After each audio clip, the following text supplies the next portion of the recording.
Maksud senior inkarnasi dari binatang suci Tianlan?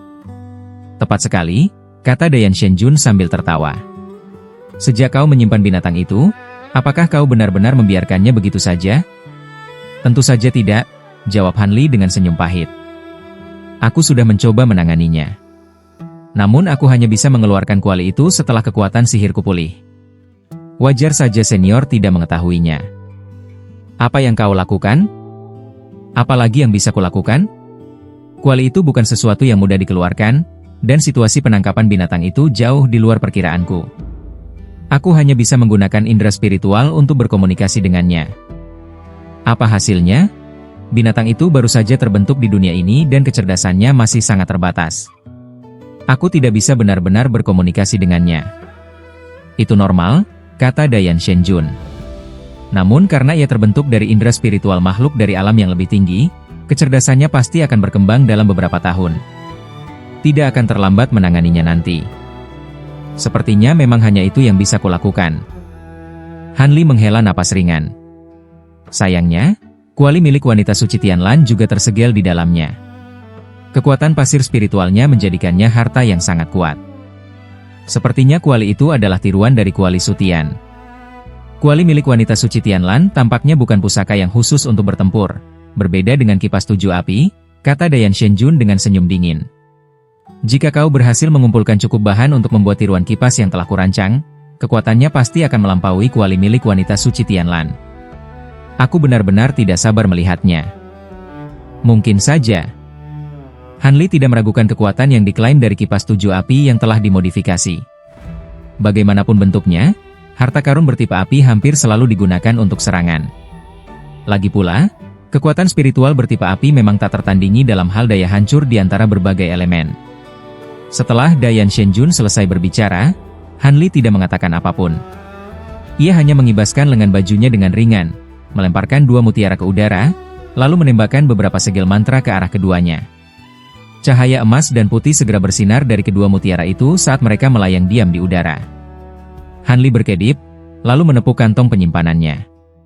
Seketika berbagai botol dan kotak muncul di hadapannya, bersama sebuah kuali kecil yang juga melayang di udara. Dengan kedua tangannya membentuk gerakan mantra, ia menunjuk ke arah kuali. Kuali itu bergetar ringan dan tutupnya terbang ke udara. Tutup tersebut berputar satu lingkaran sebelum berhenti melayang. Pada saat yang sama, salah satu kotak gio terbuka dengan sendirinya, memperlihatkan tumpukan debu hijau. Han Li menghembuskan kabut cahaya biru ke arah bubuk itu. Dalam sekejap, sekitar setengah dari bubuk tersebut tersapu ke udara oleh cahaya biru, berputar di udara sebelum jatuh ke dalam kuali kecil. Kemudian, dengan seruan lembut, seutas api biru tipis menyembur dari mulutnya. Meskipun ukurannya kecil, begitu menyentuh kuali, api itu langsung menyala kuat dan membungkus setengah bagian bawah kuali dengan nyala yang berkobar. Namun setelah mengeluarkan api tersebut, wajah Han Li langsung memucat karena kekuatannya melemah. Han Li hanya bisa tersenyum pahit. Ia tidak menyangka bahwa memaksa mengeluarkan seutas api nasen saat kekuatan sihirnya masih tersegel akan menjadi begitu sulit.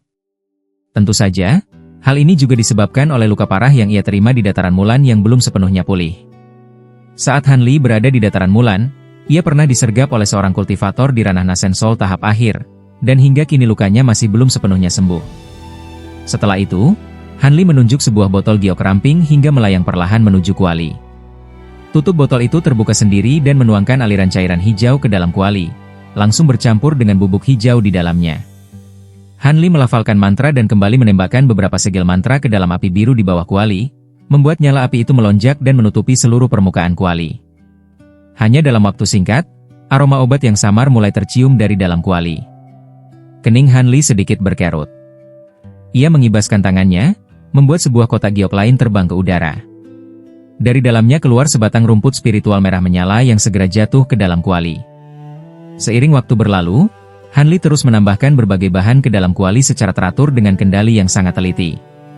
1 hari kemudian, proses penyempurnaan akhirnya selesai. Han Li mengibaskan lengan bajunya dan membuat api nasen yang menyelimuti kuali itu menghilang.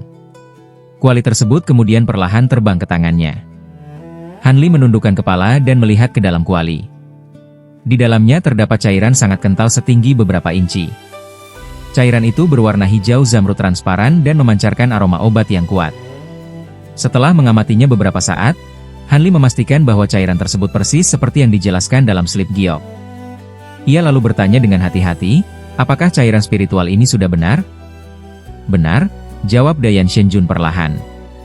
Aku tidak menyangka bahwa teknik penyempurnaan pilmu telah mencapai tingkat seperti ini. Bahkan tampaknya melampaui kemampuanku saat aku berada di puncak kekuatanku.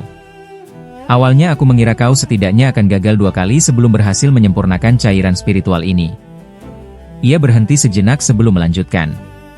Setelah kau merendam mutiara mayat langit di dalam cairan ini selama 1 minggu penuh, racun maya di dalamnya akan sepenuhnya diekstraksi. Setelah itu, kau bisa mengkonsumsi mutiara itu sesukamu. Han Li tersenyum ketika mendengar hal itu. Ia menunjuk mutiara emas yang melayang di udara. Dalam sekejap, mutiara itu melesat masuk ke dalam kuali kecil, dan tutupnya segera menutup kembali dengan rapat. Han Li lalu meletakkan kuali itu di sudut ruangan dan tidak memedulikannya lagi. Menyempurnakan mutiara yang satunya tidak akan memakan banyak usaha. Ia melafalkan mantra dan dengan satu gerakan tangan memanggil bola kecil api ungu. Bola api itu dilemparkannya ke arah mutiara kristal salju.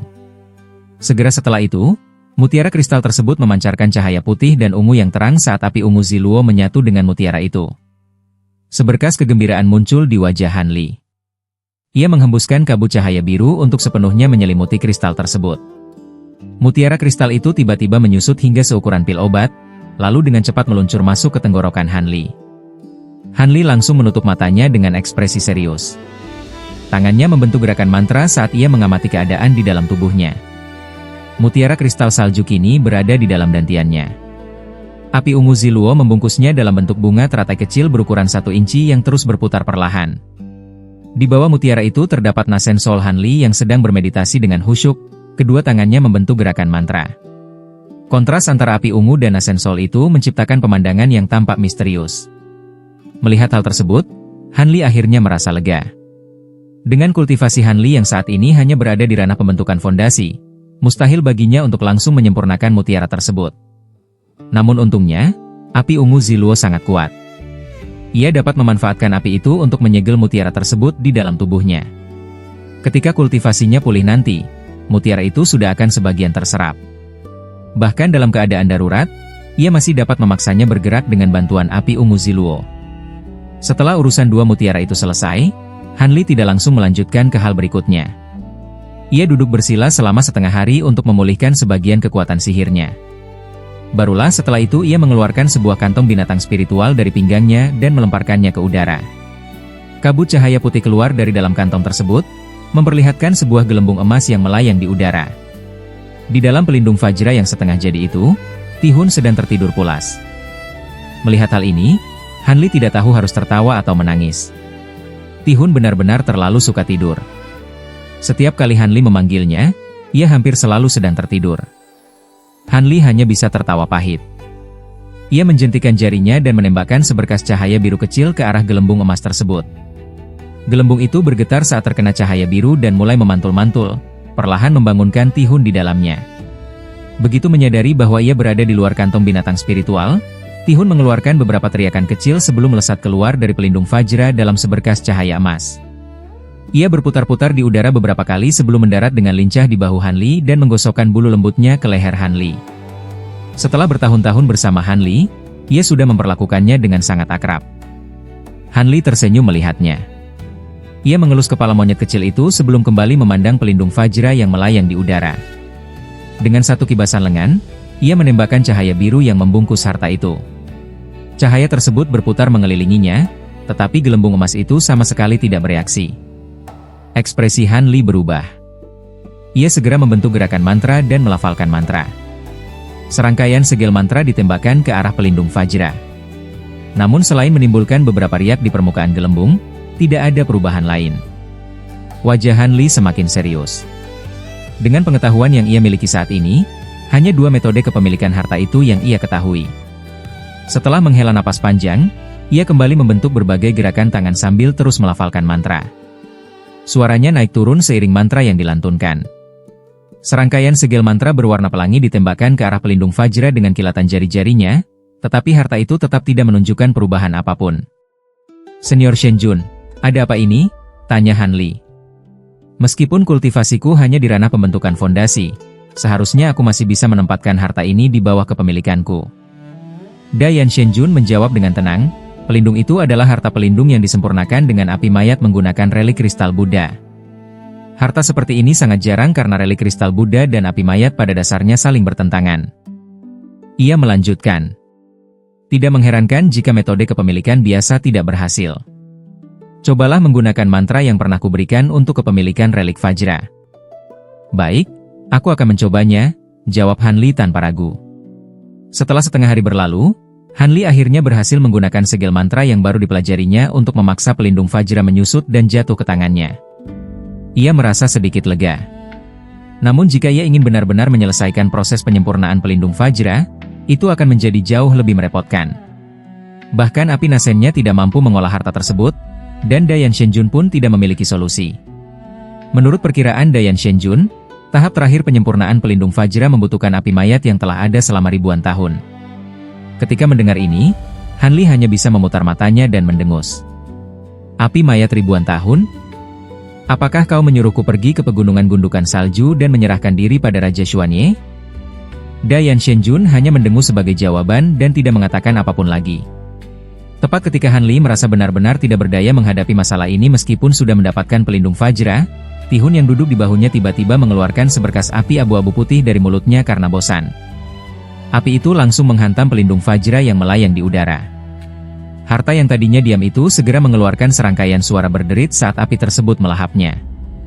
Bentuknya mulai berfluktuasi di dalam api abu-abu itu. Han Li tertegun melihat pemandangan tersebut. Api mayat ribuan tahun, gumam Dayan Shenjun dengan nada kagum. Di perbatasan antara bagian tengah dan utara Kekaisaran Jin Besar terdapat sebuah wilayah yang termasuk salah satu yang terkecil di antara 36 wilayah kekaisaran. Namun wilayah itu juga berada dalam 5 besar dalam hal kekayaan. Banyak ladang subur dan sungai yang menghasilkan kekayaan melimpah, sementara di berbagai tempat berdiri pegunungan roh yang besar. Penduduk yang tinggal di pegunungan itu bahkan sering melihat para immortal berjubah Daois dan Buddha terbang melintasi cakrawala.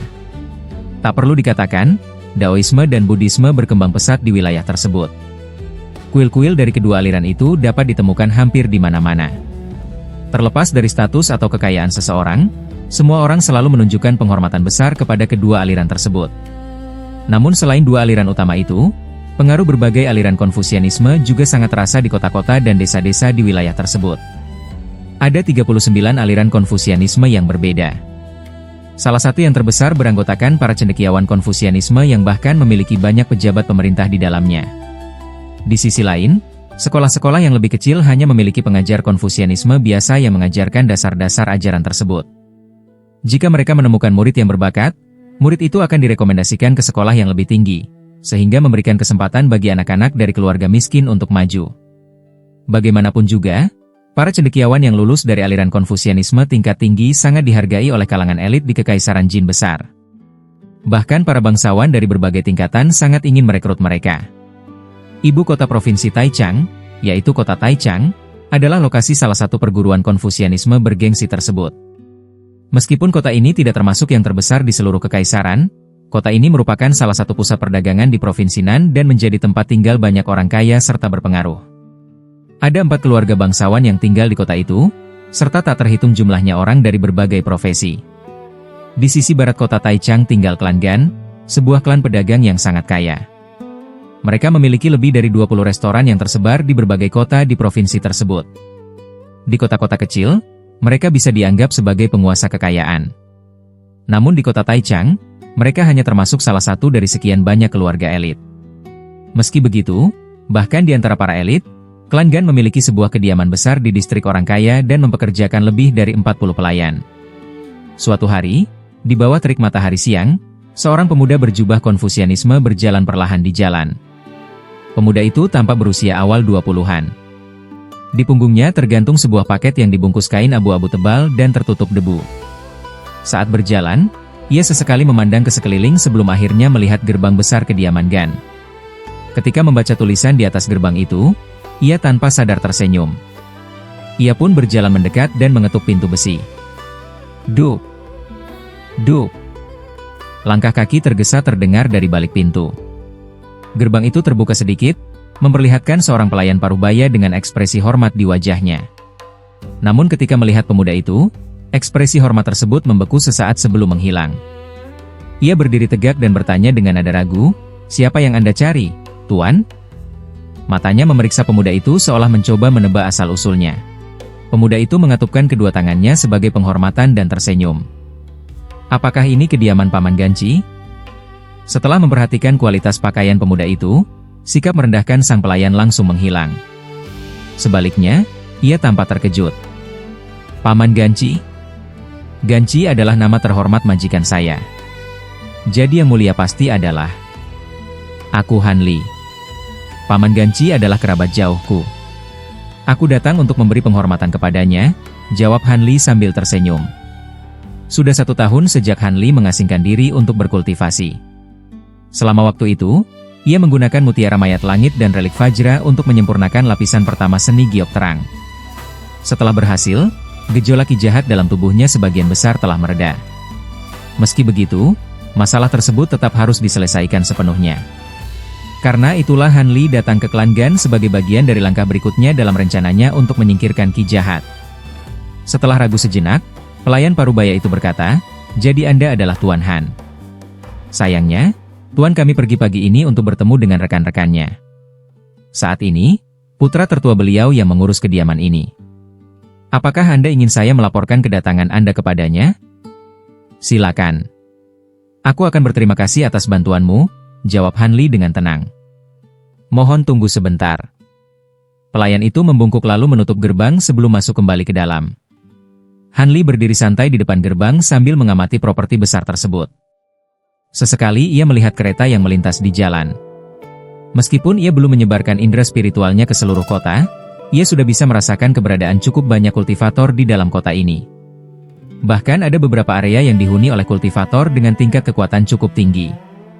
Hal ini membuat Han Li merasa agak heran. Ia tidak mengerti mengapa para kultivator tersebut begitu tertarik pada dunia fana. Setelah waktu yang kira-kira setara dengan meminum secangkir teh berlalu, gerbang kembali terbuka. Seorang pemuda berpakaian bordir dengan penampilan halus berjalan keluar, diikuti oleh pelayan yang tadi. Pemuda itu menilai Han Li dengan tatapan singkat sebelum berkata dengan sopan, "Anda pasti Tuan Han." "Saya Gan Yu. Saya mendengar bahwa Anda adalah kerabat jauh dari klan Gan. Meskipun saya belum pernah mendengar hal ini sebelumnya, saya tidak bisa mengabaikan etika. Jika Anda tidak keberatan, silakan ikut saya ke ruang tamu. Jadi kau putra Paman Gan. Karena kau sudah mengundangku, tentu saja aku tidak akan menolak." Gan Yu tersenyum tipis dan melangkah ke samping untuk mempersilakan Han Li masuk. Gerbang hitam besar itu kemudian tertutup kembali. 2 jam kemudian, kepala klan Gan, seorang pria gemuk berusia sekitar 50 tahun bernama Ganci, kembali ke kediamannya dengan kereta. Begitu turun dari kereta, ia bertanya kepada penjaga gerbang, "Apakah terjadi sesuatu selama aku pergi?" Penjaga parubaya itu menjawab dengan hormat, "Tuan, ada seorang pemuda bernama Han yang datang. Ia mengaku sebagai keponakan Anda dan sekarang sedang menunggu di ruang tamu bersama Tuan Muda." Mereka tampaknya berbicara dengan cukup akrab. Ganci yang sedang berjalan menuju gerbang tiba-tiba berhenti. "Keponakan? Bermarga Han?" Nada suaranya dipenuhi keraguan. Penjaga gerbang itu panik. "Apakah orang itu penipu? Haruskah saya memanggil para penjaga?" Ganci segera menenangkan diri. Sulit mengatakan apakah dia penipu. "Sepertinya aku memang memiliki kerabat seperti itu, tetapi sudah terlalu lama sehingga ingatanku samar. Kau tetap jaga gerbang. Tidak perlu ikut campur." Setelah mengatakan itu, ia segera masuk ke dalam kediaman. Tanpa sempat mengganti pakaian, ia langsung berjalan cepat menuju aula utama. Begitu tiba di depan pintu aula, ia mendengar suara ceria dari dalam. "Aku sangat mengagumi pemahaman saudara Han terhadap ajaran Konfusianisme. Namun mengenai bagian itu, menurut pendapatku..." Suara itu jelas milik putra sulungnya. Ganci sedikit mengernyit. Ada keraguan di matanya. Namun sesaat kemudian ia menguatkan diri dan melangkah masuk ke aula. "Ayah, ini Tuan Han," kata Gan Yu sambil berdiri dan memberi hormat. "Ya, aku sudah mendengar dari penjaga gerbang," jawab Ganci sambil melambaikan tangan kepada putranya. Ia kemudian menatap Han Li dan berkata, Jadi Anda yang mengaku sebagai kerabat jauh saya. Apakah Anda membawa surat atau barang peninggalan sebagai bukti? Han Li berdiri sambil tersenyum. Tanpa berkata apapun, ia mengeluarkan sebuah liontin gio putih berkilau dan menyerahkannya. Ketika melihat liontin itu, ekspresi Ganci langsung berubah. Ia mengambil liontin tersebut dengan hati-hati dan memeriksanya dengan saksama. Setelah beberapa saat, ia berkata dengan suara terharu, "Jadi benar. Anda adalah keturunan keluarga Han." Ia kemudian berkata dengan cepat, "Silakan ikut saya ke ruang kerja. Saya ingin menanyakan beberapa hal mengenai bibi saya yang telah meninggal." Ganci bahkan meraih pergelangan tangan Han Li dan menariknya keluar dari aula. Ganyu yang tertinggal di aula hanya bisa berdiri terpaku. "Bibi? Sejak kapan klan Gan punya kerabat seperti itu?" Begitu mereka masuk ke ruang kerja, Ganci menutup pintu dengan hati-hati. Lalu ia segera membungkuk dalam-dalam. "Saya memberi hormat kepada Yang Mulia Han." "Berdirilah," kata Han Li. Dengan satu kibasan lengan, cahaya biru mengangkat tubuh Ganci kembali berdiri. "Tidak perlu menanyakan asal-usulku. Kau hanya perlu tahu bahwa mulai hari ini aku datang ke sini atas perintah orang-orang yang bertanggung jawab atasmu." Melihat kemampuan magis Han Li, semua keraguan Ganci langsung lenyap. "Ya. Jadi Anda memiliki hubungan dengan dua tuan yang melindungi klan Gan. Namun mereka telah menghilang selama 20 tahun terakhir. Kedatangan Anda benar-benar tepat waktu, Tuan Han." Han Li mengangguk. "Aku datang ke klan Gan hanya secara kebetulan. Aku masih memiliki urusan penting yang harus diselesaikan. Namun untuk itu, aku membutuhkan bantuan dari jaringanmu di dunia fana. Di luar kota Taichang, ada banyak aliran Konfusius yang tidak mencolok. Salah satunya adalah sebuah sekolah menengah bernama Perguruan Pencerahan Murni. Jika ada sesuatu yang layak disebut tentang tempat itu, maka perguruan tersebut dibangun di atas pegunungan terkenal bernama Pegunungan Yutian. Pegunungan itu merupakan jajaran gunung spiritual yang cukup terkenal di Provinsi Taichang, dengan lebih dari 10 puncak berbeda. Meskipun tidak terlalu curam atau megah, cuacanya bersahabat sepanjang tahun, dan bunga-bunga indah bermekaran di mana-mana. Selain itu, di sana juga tumbuh banyak pohon serta buah roh langka yang hanya bisa ditemukan di tempat itu, sehingga menjadikannya salah satu yang terbaik di antara 13 gunung spiritual di wilayah tersebut. Perguruan Pencerahan Murni dibangun di puncak awan ilusi yang berada di Pegunungan Yutian. Perguruan itu mampu menampung lebih dari 1.000 orang, dan seluruh bangunannya tersebar di puncak gunung. Konon, perguruan ini sebenarnya tidak cukup memenuhi syarat untuk mendirikan diri di gunung terkenal semacam itu, sebab gunung-gunung lain di sekitarnya ditempati kuil-kuil ternama yang jelas jauh lebih unggul. Namun anehnya, saat Perguruan Pencerahan Murni didirikan lebih dari 1.000 tahun lalu, kuil Daois di sekitarnya sama sekali tidak menentangnya. Sebaliknya, sejak perguruan itu berdiri, para pendeta dan biksu justru memperlakukan murid-muridnya dengan sangat hormat. Hal ini membuat penduduk setempat merasa heran. Keanehan lain dari perguruan ini adalah rentang usia murid yang mereka rekrut, mulai dari 6 tahun hingga lebih dari 20 tahun. Setiap tahun, mereka membuka penerimaan murid pada 3 atau 4 waktu yang tidak tetap. Bahkan, ada kalanya mereka tidak merekrut seorang pun selama 4 atau 8 tahun. Selain itu, banyak orang yang diterima nyaris tak pernah terlihat keluar dari gerbang depan, sehingga menambah kesan misterius pada perguruan tersebut. Tentu saja, semua itu hanya dianggap misterius oleh orang-orang awam yang tinggal di kaki gunung. Karena tidak mengetahui keadaan sebenarnya, mereka menganggap Perguruan Pencerahan Murni sebagai tempat yang sepenuhnya tidak menonjol, sebab nama perguruan itu nyaris tak pernah terdengar di seluruh wilayah. Pada suatu hari, 2 orang tampak berjalan perlahan mendaki puncak awan ilusi. Salah satunya adalah seorang cendekiawan parubaya dengan penampilan terhormat, sementara yang lain adalah seorang cendekiawan berusia sekitar 20-an, berkulit agak gelap, dan berwajah biasa saja. Orang itu adalah Han Li, yang sebulan lalu muncul di tanah milik Gan. Cendekiawan parubaya itu berjalan di depan dengan lengan baju berkibar, lalu berkata, "Keponakanku Han, Perguruan Pencerahan Murni sudah selesai merekrut murid 2 bulan yang lalu.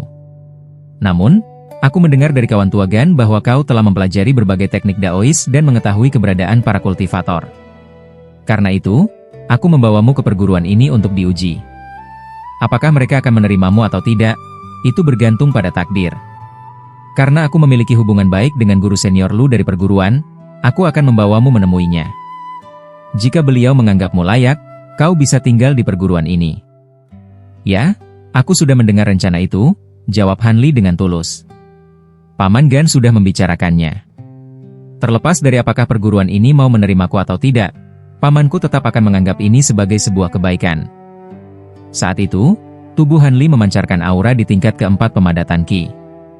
Kultivator biasa tidak akan mampu melihat kultivasi aslinya. Sebulan yang lalu, ia telah meminta Gan Qi, agen klan Feng, untuk membantunya masuk ke sekte kultivasi besar manapun, tanpa memedulikan afiliasinya.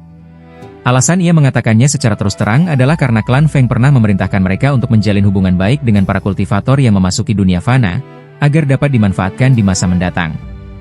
Karena itulah, Gan Qi dapat memenuhi permintaannya tanpa terlalu banyak kesulitan. Namun, hal yang paling dikhawatirkan Gan Qi adalah kemungkinan Han Li menyimpan niat buruk dan justru mencoreng nama klan Gan. Akan tetapi, seluruh usaha klan Gan secara diam-diam berada di bawah kendali klan Feng. Selama Han Li mengeluarkan akta kepemilikan properti mereka, ia bisa melenyapkan seluruh klan Gan dalam semalam. Selain itu, Gan Qi sendiri merasa asal-usul klan Feng sangat misterius, meskipun ia mengetahui beberapa hal tentang dunia kultivasi. Namun, setelah Han Li bersumpah bahwa ia tidak akan menimbulkan masalah bagi klan Gan setelah masuk ke sekte kultivasi, Gan Qi hanya bisa memberanikan diri untuk mengikuti permintaannya.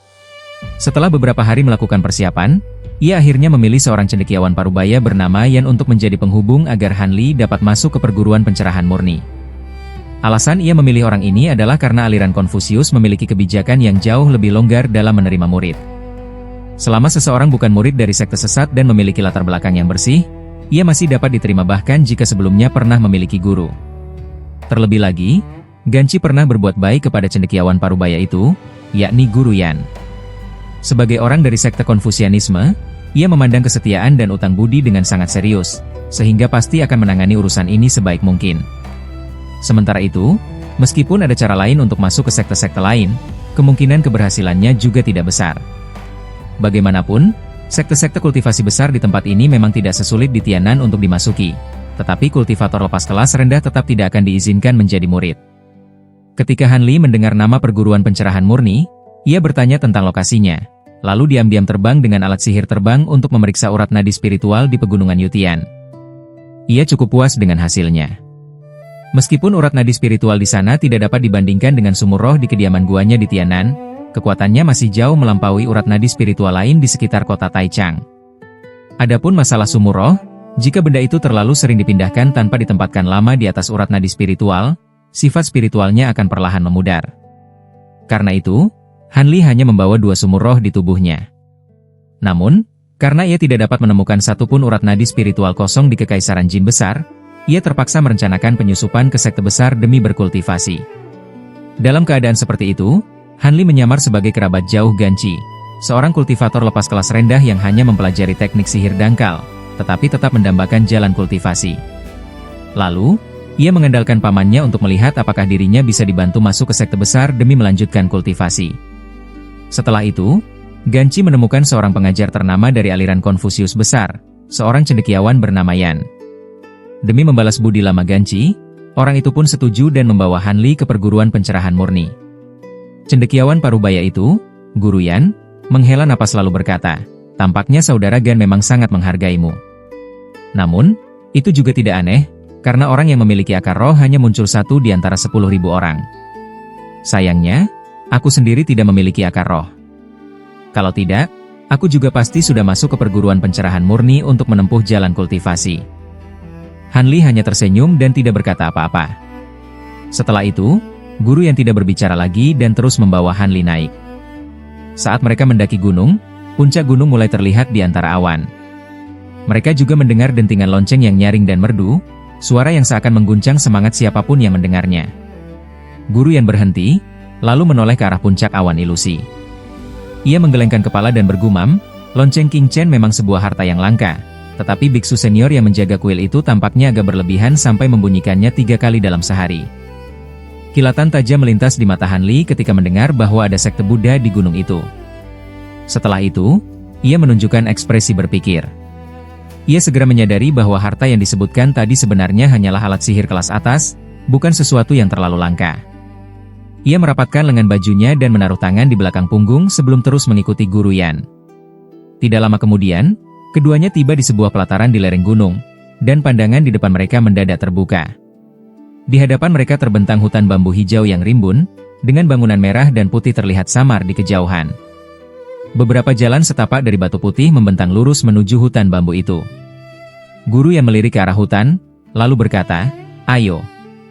Gerbang utama biasanya tidak dibuka. Ikuti aku ke gerbang samping." Setelah itu, ia membawa Hanli menyusuri jalan lain di samping. Setelah melewati banyak tikungan, Hanli dan Guru Yan tiba di hadapan sebuah gerbang hitam pekat setinggi 3 meter. Guru Yan menarik napas pelan, lalu mengetuknya dengan lembut. Gerbang itu terbuka tanpa suara, memperlihatkan seorang pemuda berjubah Konfusianisme putih. "Ah, jadi ini Guru Yan. Apakah Anda datang untuk menemui guru senior Lu?" tanya pemuda itu. Aura ki spiritual di tubuhnya berada di tingkat ketiga pemadatan ki, tetapi ia tetap berbicara kepada Guru Yan dengan sangat hormat. Melihat itu, Hanli tak kuasa untuk menilai Guru Yan sekali lagi. "Ya, aku datang untuk menemui saudara Lu." "Apakah dia ada?" tanya Guru Yan dengan tenang. Pemuda berjubah putih itu berpikir sejenak sebelum menjawab, beliau sedang menerima tamu terhormat di ruang belajarnya. "Aku akan melapor bahwa Anda telah datang." "Itu tidak masalah." "Maaf merepotkanmu," kata Guru Yan sambil tersenyum.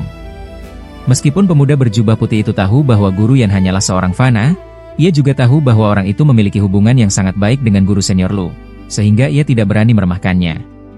Setelah mengucapkan beberapa kata sopan, ia segera mengeluarkan jimat transmisi suara, mengucapkan beberapa kalimat ke dalamnya, lalu melepaskannya ke udara.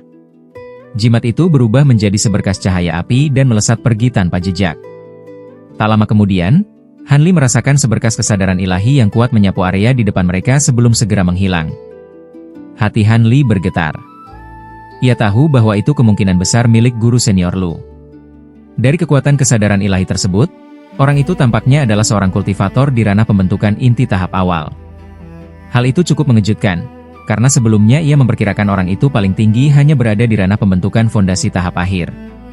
Bagi Hanli, semakin rendah kultivasi lawannya, semakin baik, sebab kemungkinan penyamarannya terbongkar juga akan semakin kecil. Segera setelah itu, ki spiritual di udara di atas mereka bergetar, lalu suara seorang pria terdengar dengan acuh tak acuh. "Apakah itu saudara Yan? Aku sedang menerima tamu. Namun, saudara Yan boleh langsung masuk." "Oh, dan kau juga boleh membawa teman mudamu itu." Setelah suara itu terdengar, pemuda berjubah putih tadi segera memimpin Guru Yan dan Hanli masuk. Setelah berjalan sebentar di sepanjang sebuah jalan kecil, mereka melewati beberapa halaman. Dari dalamnya, Hanli mendengar suara kertas dan halaman buku yang dibalik, persis seperti suasana di perguruan biasa. Meskipun tempat ini disebut perguruan, mengapa para kultivator tingkat rendah justru menghabiskan waktu untuk belajar alih-alih mengembangkan ki? Melihat keterkejutan di wajah Hanli, pemuda berjubah putih itu tersenyum dan menjelaskan, itu adalah murid-murid tingkat bawah perguruan yang sedang belajar pada siang hari. Untuk masuk ke perguruan tingkat atas, seseorang bukan hanya harus memiliki akar roh, tetapi juga harus membina energi jiwa. Bagaimanapun, sebagian besar teknik Konfusianisme membutuhkan bantuan energi jiwa. Semakin besar dan kokoh energi jiwa seseorang, semakin jauh ia bisa melangkah di jalan kultivasi, dan prospek masa depannya juga akan jauh lebih luas. Karena guru yang membawa seorang kultivator muda yang tampaknya memiliki tingkat kultivasi serupa dengannya, pemuda berjubah putih itu mengambil inisiatif untuk menjalin hubungan baik dengannya. "Jadi begitu?" jawab Hanli sambil tersenyum. Saat itu, mereka bertiga sedang berjalan di area yang dipenuhi pavilion. Setelah beberapa kali berbelok, mereka tiba di sebuah halaman kecil yang sunyi. Begitu mereka melangkah masuk, suara halaman buku yang dibalik mendadak lenyap, jelas karena adanya batasan kedap suara. Guru yang sama sekali tidak menunjukkan reaksi apapun terhadap hal itu. Ia tampak sudah pernah datang ke sana sebelumnya. Sementara itu, pemuda berjubah putih tidak berani ikut masuk dan berpamitan di luar gerbang halaman. Setelah melihat pemuda itu menghilang ke sebuah pavilion di samping, guru yang merapikan pakaiannya, lalu berjalan perlahan ke ruangan terbesar di halaman itu. Namun, tepat ketika ia hendak melangkah maju, terdengar ketukan lembut dari pintu, lalu pintu itu terbuka sendiri. Sesaat kemudian, suara guru senior Lu terdengar dari dalam, "Saudara Yan, silakan masuk. Aku baru saja sedang menemani Nun Hualian dari Biara Ketentraman Raja. Biarkan aku memperkenalkanmu kepada saudara Yan." "Biara Ketentraman Raja?" Guru yang tampak sedikit terkejut, tetapi ia tetap melangkah masuk tanpa ragu. Han Li pun mengikuti tepat di belakangnya. Begitu mereka memasuki ruang penerimaan, mereka melihat seorang pria dan seorang wanita sedang duduk di dalam. Pria itu tampak berusia lebih dari 40 tahun, berwajah kurus, dan berjanggut panjang. Sekilas saja sudah terlihat bahwa ia adalah orang yang sangat licik dan tenang. Wanita itu tampak berusia sekitar 20 tahun. Ia mengenakan jubah dao kuning, berkulit putih, dan berambut hitam. Dari sikapnya yang anggun dan wibawanya yang tenang, mudah terlihat bahwa ia adalah seorang biarawati dao. Saat Guru Yan dan Han Li masuk, keduanya melirik mereka sekilas. Sebelum Guru Yan sempat berbicara, biarawati dao muda itu sudah tersenyum dan berkata, "Jadi Anda adalah Guru Yan Yao yang termasyhur itu?" Meskipun Daois ini jarang memperhatikan urusan dunia fana, aku sudah lama mendengar nama besar Guru Yan dari perguruan Harmoni Megah. Setelah itu, ia melirik Han Li, tetapi tidak lagi menaruh perhatian padanya. Wanita itu hanyalah seorang kultivator di ranah pembentukan fondasi tahap akhir, tetapi di hadapan guru senior Lu ia tetap terlihat sangat tenang. Jelas bahwa ia berasal dari latar belakang yang besar. Guru yang tidak berani lengah dan segera memberi hormat kepadanya. "Aku tidak berani menerima pujianmu. Nama besarmu juga sudah lama ku dengar. Senang bertemu denganmu, Nun Hualian." Junior memberi salam kepada kedua senior, kata Han Li sambil melangkah setengah langkah ke depan dan memberi hormat pula. Guru senior Lu mengedipkan mata, lalu bertanya dengan tenang, "Siapa teman muda ini?" "Ini keponakanku, Han," jawab Guru Yan. "Ia adalah kerabat jauh dari sahabatku. Karena ia pernah menyebut nama perguruan pencerahan murni, aku tidak tega menolaknya dan membawanya ke sini untuk melihat apakah ia memenuhi syarat menjadi murid perguruan." Guru senior Lu menatap Han Li. Setelah beberapa saat terdiam, ia berkata dengan tenang, "Oh, jadi dia keponakan dari sahabat baik saudara Yan. Akar roh dan bakatnya tampaknya biasa saja. Namun, biarlah aku memeriksa elemennya dengan saksama. Teman muda Han, kemarilah." "Ya, senior." Mendengar itu, Han Li segera melangkah maju tanpa ragu dan membiarkan pergelangan tangannya digenggam oleh tangan dingin pria parubaya itu. Dengan indera spiritual Han Li yang begitu luas, ia sama sekali tidak takut ketahuan. Entah itu akar roh, elemen, atau bahkan tulangnya, guru senior Lu hanya akan melihat apa yang memang ingin diperlihatkannya. Namun, Han Li tidak ingin terlalu menonjol. Ia hanya ingin diizinkan berkultivasi di perguruan tanpa menarik perhatian. Karena itu, ia memperlihatkan bakat dan akar roh aslinya, yakni bakat paling rendah yang masih dapat diterima untuk memasuki dunia kultivasi, akar roh 4 elemen miliknya sendiri. Adapun untuk tulangnya, ia hanya menyembunyikan usianya agar tidak tampak aneh. Setelah guru senior Lu selesai memeriksa, ia melepaskan pergelangan tangan Han Li lalu berkata dengan tenang, "Akar roh 4 elemen tanpa unsur logam. Akan cukup sulit baginya untuk masuk ke perguruan, tetapi dari kekuatan magis dalam tubuhnya, tampaknya ia sudah menguasai beberapa teknik sihir tingkat rendah. Untungnya, ia mengembangkan seni kultivasi elemen kayu yang murni, bukan yang sesat. Dalam hal ini, tidak ada masalah.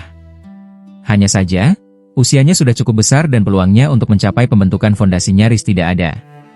Kemungkinan besar, sepanjang hidupnya ia hanya akan mampu mencapai tingkat ke-8 pemadatan Qi. Jika begitu, lebih baik ia tetap menjadi kultivator lepas dan memiliki lebih banyak kebebasan." Han Li menundukkan kepala dengan ekspresi putus asa, lalu berkata dengan tulus, "Junior sudah pernah mendengar penilaian seperti ini dari senior lain. Namun, Junior percaya bahwa usaha dapat menutupi kekurangan. Junior tetap ingin mencoba menapaki jalan kultivasi." Ekspresi guru senior Lu berubah sedikit. Ia melirik Guru Yan, lalu mengangguk dan berkata, "Aku tidak bisa berkata apa-apa terhadap tekadmu yang demikian kuat untuk menempuh jalan kultivasi. Namun, karena kau adalah kultivator lepas yang hendak masuk ke sekte, apakah kau telah menguasai suatu keahlian tertentu?" Mendengar pertanyaan itu, Han Li agak terkejut. Ia tidak menyangka akan ditanyai hal semacam ini oleh seorang kultivator pemadatan Qi. Mungkinkah orang itu sedang mengujinya atas nama Guru Yan? Pikiran Han Li berputar cepat, lalu ia segera menjawab, "Junior pernah menyentuh seni pemurnian artefak. Namun, dengan kultivasi dan pengalaman Junior yang sekarang, Junior hanya mampu menyempurnakan beberapa alat dasar. Itu tidak bisa dianggap sebagai pemurnian artefak yang sesungguhnya." Setelah berkata demikian, Han Li menunjukkan ekspresi malu. "Oh, kau memahami pemurnian artefak? Bagus sekali.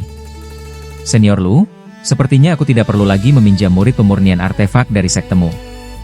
Karena rekan Daohan ini belum menjadi murid di sini, bagaimana kalau ia masuk ke biara ketentraman raja? Usulan biarawati Dao itu membuat Han Li dan Guru Yan sama-sama terkejut.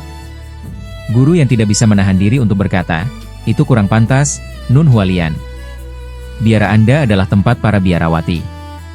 Bagaimana mungkin seorang pria seperti Han Li bisa masuk?" Biarawati Dao itu mengerucutkan bibir sambil tersenyum. "Meskipun biara ketentraman raja adalah tempat para wanita, di sekte kami juga ada beberapa pendeta Dao pria berelemen api yang pernah diterima masuk. Hanya saja, mereka tinggal di luar biara, jadi guru yang tidak perlu khawatir." Jadi begitu. Pengetahuanku tentang biara ketentraman raja memang terlalu sedikit. Namun, keponakanku Han ingin masuk ke perguruan pencerahan murni. Tetap saja kurang pantas jika ia justru masuk ke sektumu. Guru yang tampak bersikeras agar Han Li masuk ke perguruan. Meskipun jelas tahu bahwa lawan bicaranya jauh melampaui dirinya, ia tetap memilih untuk berdebat. Tanpa merasa terganggu, Nun Hualian tersenyum dan menjelaskan, "Dengan bakat rekan Daohan, sekalipun ia masuk ke perguruanmu, ia hanya akan menjadi murid biasa tanpa prospek masa depan. Namun, sekte kami sedang bersiap menyempurnakan banyak harta dan saat ini kekurangan murid tingkat rendah yang memahami pemurnian artefak. Selama ia bersedia masuk ke biaraku, kemampuan pemurnian artefak miliknya akan meningkat dan kultivasinya juga akan terjamin. Aku tidak akan menyembunyikannya darimu, Guru Yan. Awalnya aku datang untuk meminjam seorang murid dari perguruan yang memahami pemurnian artefak. Sekarang setelah ada satu orang yang muncul tepat di depanku, aku tidak perlu lagi merepotkan rekan Dao Lu." Guru Yan ragu sejenak, lalu menoleh kepada guru senior Lu dan bertanya, "Saudara Lu, apa pendapatmu?" Dengan ekspresi tenang, guru senior Lu menjawab dengan suara berat, "Teman mudahan belum menjadi murid, jadi ia masih bebas. Tentu saja, apakah ia ingin masuk ke biara ketentraman raja atau ke perguruan, itu sepenuhnya terserah padanya. Namun, seperti yang dikatakan Nun Hualian, jika ia masuk ke perguruan, aku memang tidak akan bisa banyak membantunya. Sementara itu, ia juga sedang membutuhkan murid pemurnian artefak tingkat rendah. Jadi, masuk ke biara bukanlah pilihan yang buruk." Mendengar itu, tiga orang di ruangan tersebut memandang Han Li dengan tatapan yang berbeda-beda. Ada yang cemas, ada yang penasaran, dan ada pula yang bersemangat. Biara ketentraman raja. Saat mendengar nama itu, Han Li teringat bahwa tempat itu adalah sebuah biara Dao di Gunung Yutian. Namun, ia tidak tahu bahwa itu adalah biara khusus wanita, dan ia juga tidak mengetahui banyak hal tentangnya. Untuk sesaat, ia benar-benar merasa bingung. Tawaran itu membuat rencana Han Li menjadi kacau. Ia sama sekali tidak mengetahui apapun tentang sekte tersebut, juga tidak tahu apakah sekte itu akan cocok baginya seperti perguruan pencerahan murni. Selain itu, jika ia menolak tawaran yang tampak begitu baik ini dan tetap bersikeras masuk ke perguruan pencerahan murni, ia khawatir akan menimbulkan kecurigaan dari guru senior Lu. Karena itu, Han Li hanya bisa diam-diam mengeluh dalam hati terhadap tawaran Nun Hualian. "Senior Hualian, aku akan berbicara terus terang. Aku tidak tahu banyak tentang biara ketentraman raja. Namun karena itu adalah biara wanita, seharusnya tidak terlalu cocok dalam hal metode dan teknik kultivasi bagi kultivator laki-laki." Saat pikirannya berputar cepat, Han Li akhirnya menemukan alasan untuk menyatakan keberatan. Nun Hualian tersenyum tenang.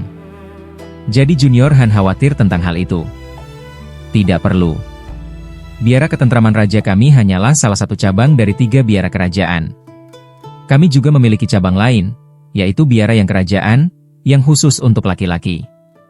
Karena itu tidak akan kekurangan teknik kultivasi laki-laki untukmu." Ia berhenti sejenak sebelum melanjutkan. "Aku juga memperhatikan bahwa tubuhmu kekurangan ki semangat bangsawan. Jika kau masuk ke perguruan pencerahan murni, kau harus mulai mengkultivasinya dari awal. Teknik kultivasi kami seharusnya jauh lebih mudah bagimu untuk dipelajari. Tentu saja, jika suatu hari kau berhasil menyelesaikan kultivasi aliran Konfusianisme, kemampuan yang bisa kau gunakan akan melampaui banyak teknik Taois. Namun pembicaraan itu masih terlalu jauh bagi saudara Daois Han. Apakah kau merasa biara ketentraman raja berada di bawahmu?" Guru senior Lu juga menambahkan dengan nada tenang. Kata-kata saudara Daois Hualian masuk akal. Teknik Konfusianisme kami memang lebih lambat pada tahap awal dibandingkan teknik Buddha. Teman mudahan, tampaknya kau memang lebih cocok memasuki biara ketentraman raja. Karena saudara Daois Hualian bersedia melindungimu, peluangmu untuk mencapai ranah pembentukan fondasi akan jauh lebih besar. Mendengar itu, Han Li benar-benar tidak bisa berkata apa-apa lagi. Sepertinya ia tidak punya pilihan selain menyimpang dari rencana awalnya. Untungnya, biara ketentraman raja juga berada di wilayah urat roh Gunung Yutian. Selama ia berhati-hati, seharusnya tidak akan terjadi hal yang aneh. Dengan pikiran itu, Han Li hanya bisa menerima keadaan. Ia berpura-pura bersemangat dan berkata, "Karena kedua senior merekomendasikannya kepadaku, kesempatan ini pasti tidak buruk." "Aku setuju." Setelah mendengar jawabannya, Nun Hualian mengangguk. Guru senior Lu tersenyum tipis.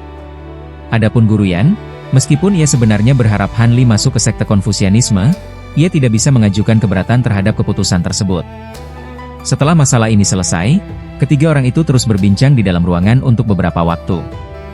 Namun yang mereka bicarakan bukanlah kisah dunia kultivasi, melainkan perubahan situasi politik di Istana Kekaisaran Jin Besar. Hal itu membuat Han Li sedikit bingung. Bagi sekte Konfusianisme, keterkaitan dengan dunia fana bukanlah hal yang aneh. Namun baginya terasa agak janggal melihat seorang biarawati membicarakan urusan politik dengan minat yang cukup besar.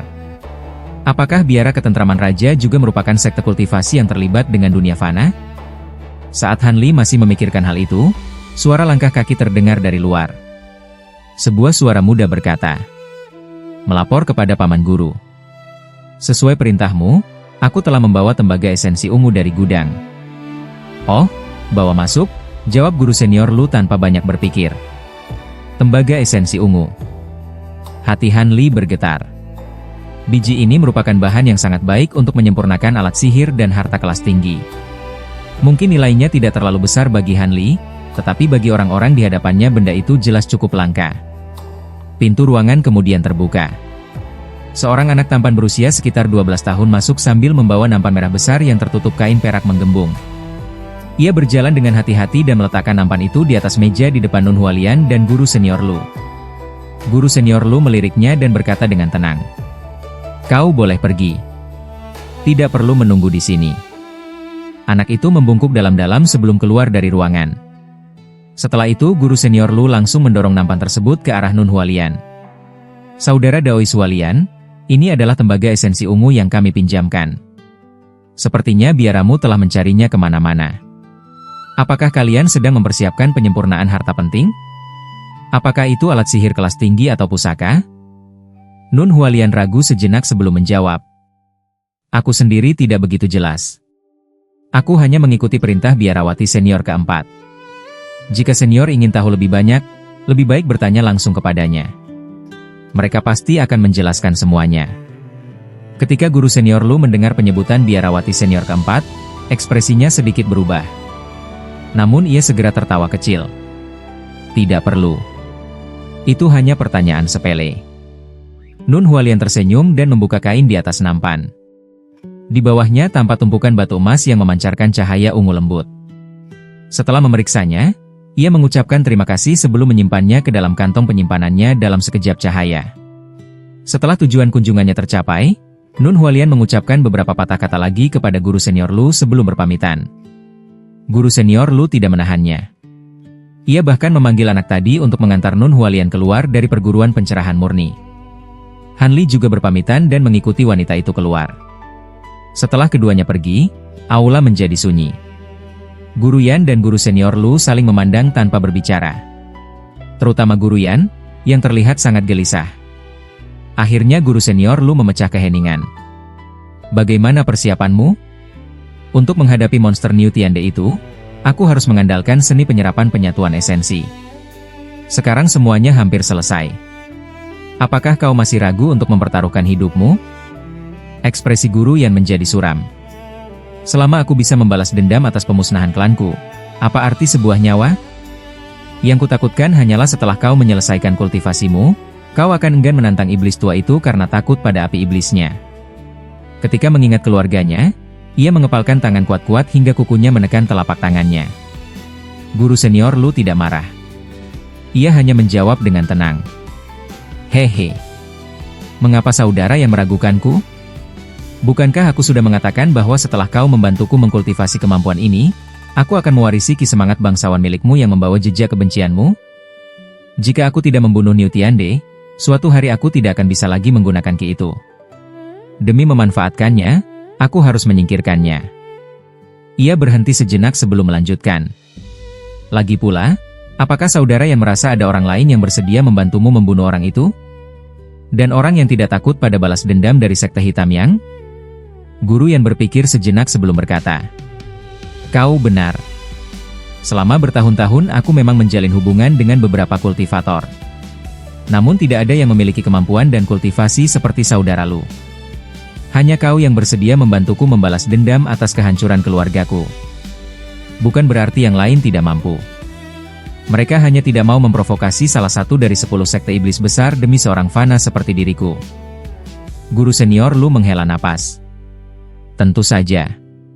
Niu Tiande adalah penegak urusan luar dari sekte hitam yang. Sekte kecil mana yang berani menyinggung mereka? Sekte Konfusianisme seperti kami selalu berseteru dengan jalur iblis, jadi hubungan yang memburuk bukan masalah besar. Sebagai bukti keseriusanku, selama 5 tahun terakhir aku telah menyetujui semua permintaanmu. Itu sudah cukup menunjukkan niat baikku. Guru yang menatapnya dingin tanpa berkata apa-apa. Melihat bahwa ia masih belum puas, guru senior Lu tersenyum pahit. Baiklah. Untuk menenangkan hatimu, aku bersedia bersumpah di hadapan potret bijak mulia kita dengan ikatan hati. Jika suatu hari aku melanggar sumpah ini, maka ki semangat bangsawan milikku tidak akan berkembang sedikit pun. Guru yang akhirnya menghela napas panjang.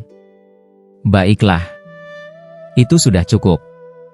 Kalau begitu, gunakan saja tubuh ini untuk membantumu dalam kultivasi.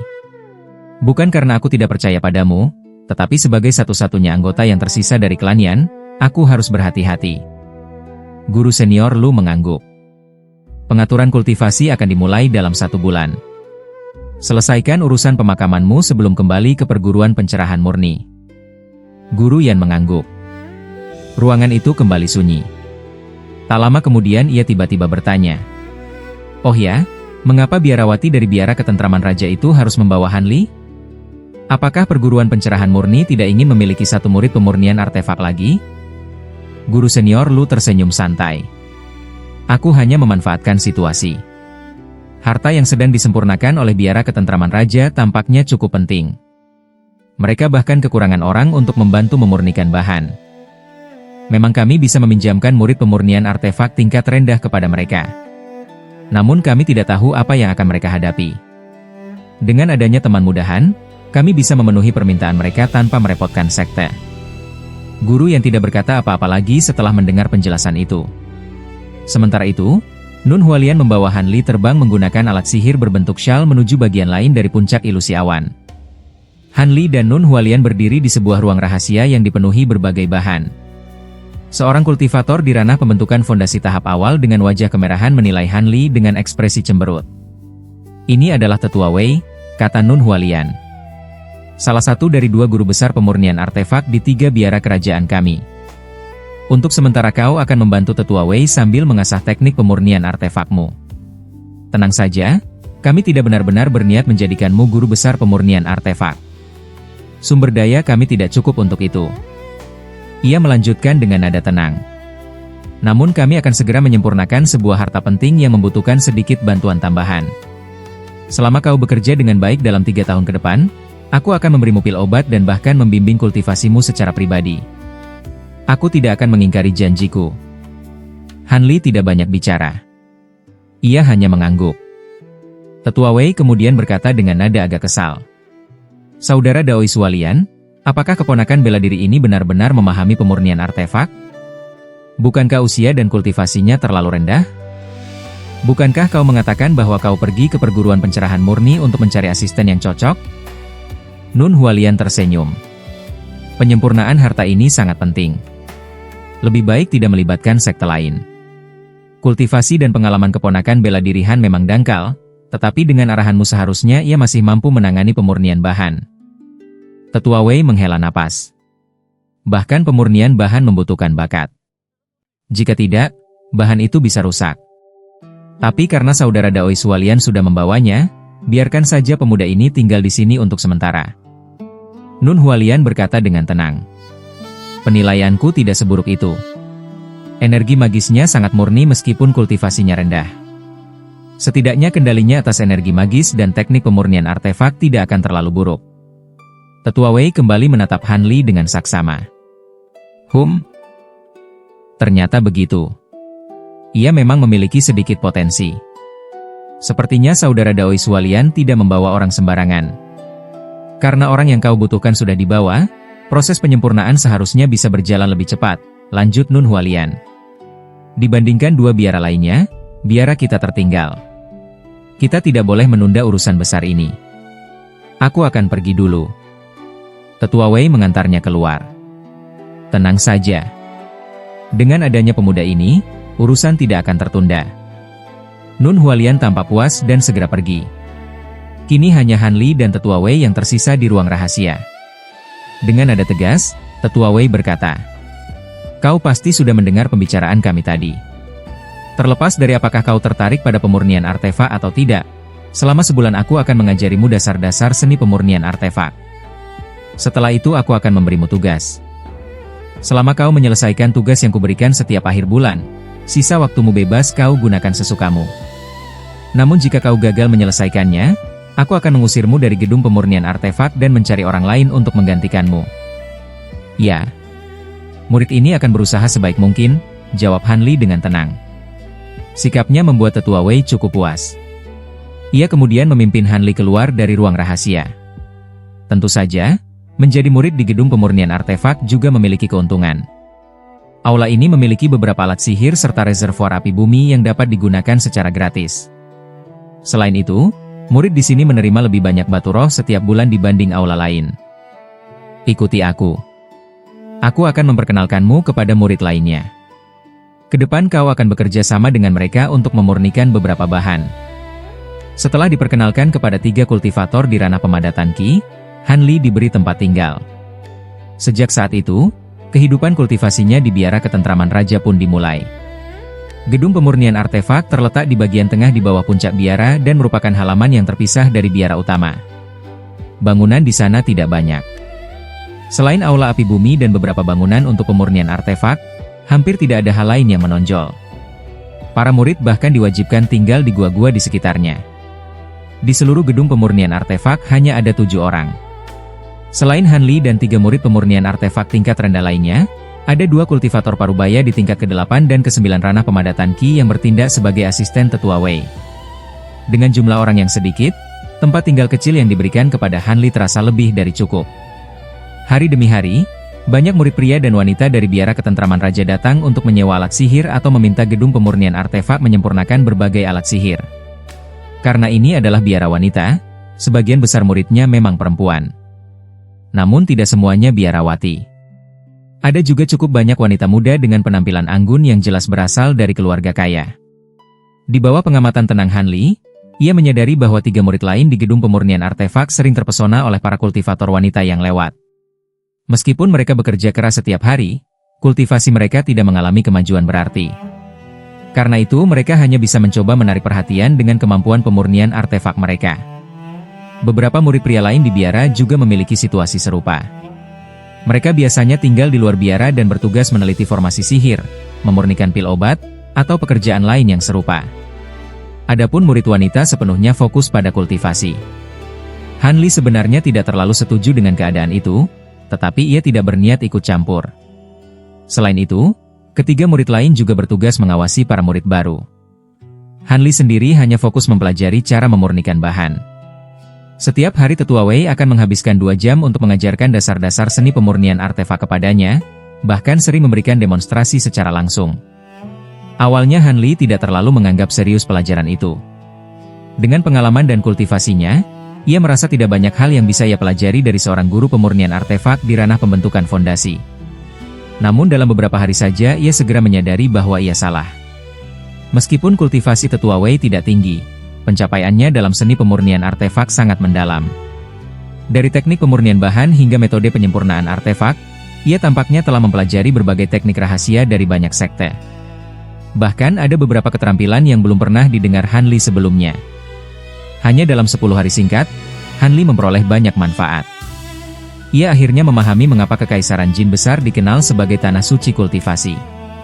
Seorang guru pemurnian artefak dari biara Taois yang tidak mencolok saja mampu menguasai begitu banyak metode kuno dan teknik baru yang diwariskan dari generasi ke generasi. Teknik pemurnian artefak dari Tianan dan bahkan dari Lautan Bintang tersebar sama sekali tidak dapat dibandingkan.